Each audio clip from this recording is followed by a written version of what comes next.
Welcome to remix king channel. ఉదయం లేవగానే మన శరీరం పట్ల శ్రద్ధ వహించడం అవసరం. నిద్ర ముగించాక ఏం చేయాలో, బ్రేక్ఫాస్ట్కి ముందు ఎలాంటి కసరత్తులు చేయాలో చాలామందికి తెలియని విషయాలు. అందుకే ఉదయం లేవగానే ఎలాంటి కసరత్తులు చేయాలో ఇప్పుడు తెలుసుకుందాం. మొదటగా ఉదయం 5:30 నుండి 6 గంటల లోపు నిద్ర లేచే విధంగా 7 నుంచి 8 గంటల నిద్రను ప్లాన్ చేసుకోండి. కొన్ని గంటల పాటు విశ్రాంతి తీసుకున్న మీ శరీరాన్ని కొంచెం స్ట్రెచ్ చేయండి. ఆ చిన్నపాటి వ్యాయామం బాడీలో బ్లడ్ ఫ్లో పెంచుతుంది. అలాగే 2-3 ఉల్లిపాయలు తినండి.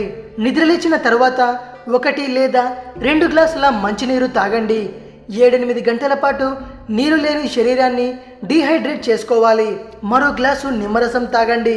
శరీరంలో టాక్సిన్ని ఉదయాన్నే బయటికి తీసేందుకు ఇది చాలా బాగా ఉపయోగపడుతుంది. ఆ తరువాత మలమూత్ర విసర్జన చేయండి. రోజు ఉదయం నిద్రలేవగానే గ్రీన్ టీ లేదా అల్లం టీ తీసుకోండి.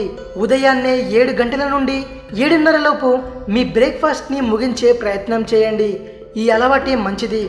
ఉదయాన్నే ఆయిల్ ఫుడ్ లేకుండా కుదిరితే గ్రీన్ సలాడ్స్, ఫ్రూట్ సలాడ్స్ లేదంటే ఇంట్లో దొరికే ఇడ్లీ ఉత్తమం.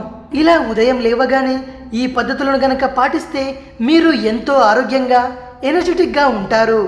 ఇది విషయం. మరిన్ని హెల్త్ టిప్స్ కోసం రీమిక్స్ కింగ్ ఛానల్ని సబ్స్క్రైబ్ చేయండి.